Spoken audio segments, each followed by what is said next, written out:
नमस्कार, मैं सुनील कविराज और आप देख रहे हैं इंडियन टाइम्स न्यूज।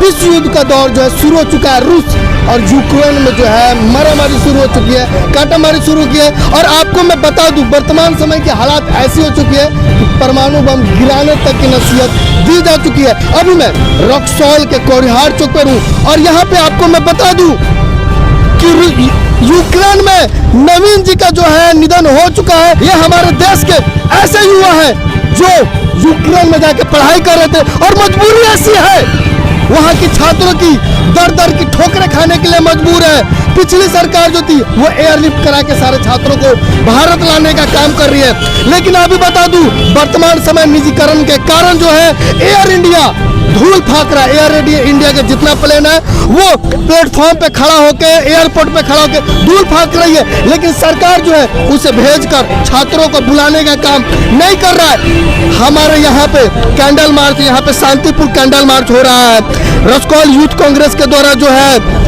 हमारे नवीन जी को जो है श्रद्धांजलि दी जा रही है और सवाल पूछा जा रहा है कि नवीन जी की डेथ के पीछे किसका हाथ हो सकता है? कौन व्यक्ति है जो इनके मर्डर कर दिया है? क्या भारत है, क्या यूक्रेन है, क्या फ्रांस है? आप बताइए किसने मर्डर किया है? जिस प्रकार भारतीय दूतावास के द्वारा यह पुष्टि की गई, आधिकारिक पुष्टि की गई है कि रसिया की तरफ से जिस प्रकार लड़का नवीन जो है, जो चौथे सेमेस्टर का लड़का MBBS का था, वो सिर्फ अपनी खाना पानी लाने के लिए बंकर से बाहर निकला और उसे रसिया के द्वारा गोली मार दी गई। मैं पूछना चाहता हूं कि बंकर में लड़के जिस प्रकार कह सकते हैं कि अपनी जिंदगी को जी लेना और बचा लेना ही बड़ी बात है। आज दुर्भाग्य की बात है कि पढ़ाई के लिए जो लड़के हमारे बाहर जा रहे हैं, उस सरकार के पास, हमारे स्थानीय पदाधिकारियों के पास वो लिस्ट नहीं है कि कौन से हमारे लड़के बहादुर जो हैं, जो डॉक्टर बनना चाहते हैं। कम से कम खोमचे वाले के बेटे, कह सकते हैं ठेले वाले के बेटे, गोलगप्पे बेचने वाले के बेटे का पढ़ने का कोई अधिकार नहीं है क्या? मैं पूछना चाहता हूँ इस सरकार से, जिस प्रकार इंजीनियरिंग का फीस इन्होंने 4 गुना बढ़ाने का काम किया, मेडिकल का फीस 5 गुना बढ़ाने का काम किया। आज स्कूल में पढ़ाई की स्थिति देख लीजिए, सिर्फ पढ़ाई के नाम पर वसूली किया जाता है। इस सरकार से मैं पूछना चाहता हूँ, जिसकी नवीन की हत्या हुई है, इस नवीन जो है पूरे देश के छात्र, पूरे देश के युवा नवीन के साथ खड़े हैं, उनकी शहादत के साथ खड़े हैं। मैं कर्नाटक का वो लड़का है, लेकिन देश जो है हमारी एकता के साथ चलता है। एकता, और कह सकते हैं कि हमारा देश पूरी तरह नवीन के साथ खड़ा है, जिस नवीन को लेकर हम अपनी पूरी सहानुभूति के तौर पर एक कैंडल मार्च हमने निकाला है। आपसे सवाल पूछना चाहता हूँ, एयर इंडिया प्लेटफॉर्म पे खड़ा होकर धूल क्यों फाक रही है? उसे जाकर छात्रों को रिकवर करना चाहिए, लेकिन वो प्लेटफॉर्म पर जो है अपने एयरपोर्ट में क्यों बैठा हुआ है? सरकार उसको आदेश क्यों नहीं दे रहा? इसलिए कि वो निजीकरण हो चुका है या इसलिए कि छात्रों को बुलाना ही नहीं चाहती है सरकार? एक दौर चला 2014 में मेड इन इंडिया, अब चल रहा है मेक इन इंडिया, अब चल रहा है प्राइवेटीकरण इन इंडिया। मैं कहना चाहूंगा कि जितने भी प्लेटफॉर्म, जितने भी एयरपोर्ट थे, चाहे वो एयर इंडिया हो, चाहे वो कह सकते हैं कि जितने भी फ्लाइट है, चाहे वो अभी जितने भी फ्लाइट के दौर चल रहे हैं, वो सारी तरह से कह रहे हैं कि हमें उनसे क्या लेना देना, हम तो देश के संपत्ति है नहीं, हम तो प्राइवेटीकरण के दौर में जी रहे हैं। तो यह सरकार अपनी जिज्ञासाओं को मार चुकी है। जिस प्रकार इन्होंने कहा था कि देश में कम से कम 5000 मिलियन टन का बजट हम तैयार कर रहे हैं, क्या देश की संपत्तियों को बेचकर, देश के एयरपोर्टों को बेचकर, देश के एयरलाइंसों को बेचकर, क्या यह सरकार बताना चाहती है आज हमारा देश किस पे निर्भर है? देश के 2 लोगों पर निर्भर है। हम दो, हमारे दो की सरकार चल रही है। एक तरफ मोदी जी हैं, एक तरफ शाह जी हैं, तो दूसरी तरफ अडानी और अंबानी इस देश को चलाने का काम कर रहे हैं। आपसे मैं जानना चाहता हूँ, यूक्रेन में अभी भारत के कितने छात्र जो है फंसे हुए, बेबस है, रो रहे हैं, जिनके रिकवरी के लिए भारत सरकार चुप है? अभी सैकड़ों की भीड़ में मात्र भारत के छात्र आए हुए हैं।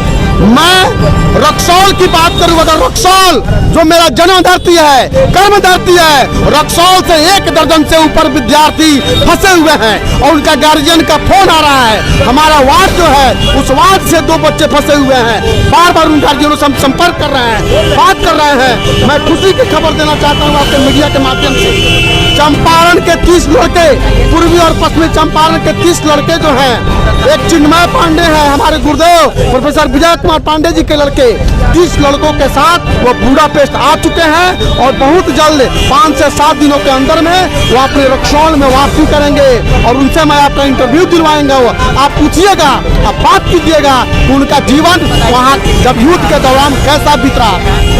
अभी आपसे मैं जानना चाहता हूँ, भारत शांति की प्रतीक मानी जाती है, लेकिन अभी तीसरा विश्व युद्ध जो शुरू हुआ है उसमें भारत सरकार चुप्पी क्यों साधी है, वो पीछे क्यों हटी है? अभी मैं आपको बता दूं 1962 का युद्ध आपको याद होगा, चाइना और भारत का जब युद्ध हुआ था। रसिया से बेहतर देश तो भारत का कोई नहीं है, लेकिन आज की वर्तमान स्थिति यह है कि देश जो है कूटनीतिक में फंस चुका है, आश्वासन और भरोसे में फंस चुका है। एक तरफ यूक्रेन की तरफ देख रहा है तो दूसरी तरफ रसिया की तरफ देख रहा है और तीसरी तरफ अमेरिका की तरफ देख रहा है। मैं पूछना चाहता हूँ, यूनाइटेड स्टेट ऑफ अमेरिका या अन्य देश जो हैं जब अपने विद्यार्थियों को निकाल कर ले गए, आप देखिए सबसे ज्यादा अगर विद्यार्थी कोई फंसा हुआ है तो हमारे देश के फंसे हुए हैं, हमारे भारत देश के छात्र फंसे हुए हैं और दर दर की भटक रहे हैं। एक ही रूम में कम से कम 1000 बच्चे हैं। कहाँ है कोरोना? यह सरकार कहती थी 10 की भीड़ लगा दिए कोरोना फैल जाएगा। मैं पूछना चाहता हूँ, -4 डिग्री सेल्सियस वहाँ का तापमान है और उस बर्फबारी में हमारे बच्चे जी रहे हैं, ठिठुर रहे हैं, लेकिन यह सरकार, बेशर्म सरकार, बेऔलादों की सरकार उनकी सूची लेने और उनकी जवाबदेही लेने का काम नहीं कर रही है। मोदी जी कह रहे हैं कि उनकी विदेश नीति बहुत ज्यादा स्ट्रांग है, लेकिन अभी के विश्व युद्ध का माहौल देखा जाए और यूक्रेन में छात्र जो फंसे हुए हैं वो स्थिति देखा जाए तो हमें नहीं लग रहा है कि भारत की जो विदेश नीति है वो मजबूत है। मैं तो कहूंगा दुर्भाग्य की बात है, जब देश में पूर्व में जो अमेरिका के राष्ट्रपति हुआ करते थे डोनाल्ड ट्रंप, उनके कार्यक्रम को लेकर हाउडी मोदी कार्यक्रम उन्होंने किया और आज बाइडेन की सरकार है। यह देश है और राजनीतिक से चलता है, उस बाइडेन से हम क्या भरोसा करें जिसके लिए खुद हमारे देश के प्रधानमंत्री ने गुजरात में गरीबों का कब्र बनवाकर और गरीबों के आशियाने को उजाड़कर हाउडी मोदी कार्यक्रम उन्होंने करने का काम किया था। उस बाइडेन से हम क्या समर्थन लेंगे जिस हाउडी मोदी के द्वारा ट्रंप की सरकार बनाने के लिए अमेरिका में यात्रा करने गए थे? वैसे सरकार की विदेश नीति की आप बात करते हैं। हम दूर की बात नहीं, नेपाल की बात करेंगे। अगर नेपाल में जब सरकार केपी ओली की थी तो हमारे देश के प्रधानमंत्री कभी बात करने का काम नहीं किया और हमारे सीमांचल बॉर्डर के इलाके के लगभग 1500 किलोमीटर का इलाका जो है नेपाल से जुड़ा हुआ है, वहाँ के लोगों को कभी संतुष्टि और रोटी और बेटी का जो संबंध है नेपाल का, वो संबंध टूटने का काम किया। चाइना उसमें इंटरफेयर करने का काम किया। ये कैसे कहते हैं कि विदेश नीति स्ट्रांग है? जब विदेश मंत्री बदले जाते हैं बार बार, जब देश के मुख्यमंत्री, जब राज्य के मुख्यमंत्री बार बार बदले जाते हैं, तो कैसे हम कहें कि देश की विदेश नीति बेहतर है? अभी के माहौल को देखते हुए यूक्रेन में तो छात्र फंसे हुए हैं, इसका सॉल्यूशन क्या है कि उन छात्रों को भारत वापस लाया जाए, वो भी सकुशल। 20,000 छात्र फंसे हुए थे, अभी 18,000 छात्र फंसे हुए हैं। वहाँ पर कम से कम 50 एयरलाइंस की जेटें विमानें वहाँ खड़ी रहनी चाहिए।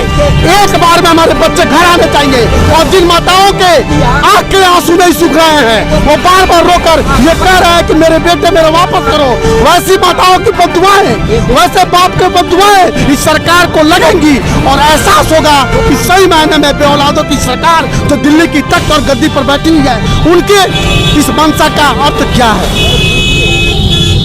तो आपने देख लिया, अभी मैं अखिलेश दयाल जी से बात कर रहा था और उन्होंने पूरे जोश और जुनून के साथ जो है अभी के वर्तमान सरकार को धोकर रख दिया है, क्योंकि अभी के वर्तमान सरकार जो है वो अपने कान में तेल डालकर सोई हुई है, क्योंकि चुनाव प्रचार चल रहा है, 5 राज्यों में चुनाव हो रहा है, इसलिए कोई काम जो है वो करना नहीं चाहती। और आपको बता दूं, ये जो फोटो देख रहे हैं, ये वो लड़का है जो फंसा हुआ था और इसको जो गोली लगने से मर गया और इसके परिवार का हालत क्या होगा वो आप खुद सोच लीजिए कि कितने रो रो कर बेबस हो जाएंगे। नवीन जो है वो हमारे देश के लिए मर मिटा, इसीलिए ये दीपक जो है ये नवीन के लिए है और ये शांति के लिए है कि उसकी आत्मा को शांति दे, ये दीपक उसकी शांति दे और ये दीपक जो है भारत के आंखों को जगाने का प्रयास करे और यह दीपक जो है भारत को रोशनी दिखाए कि बाबू हमारे देश का जितने भी जवान है जो दूसरे देश में फंसे हुए यूक्रेन में, उसको कम से कम घर लाइए। इतना कहकर मैं अपनी वाणी को विराम देना चाहता हूँ। कैमरामैन भैया जी के साथ मैं सुनील कविराज और आप देख रहे हैं इंडियन टाइम्स न्यूज। जय हिंद।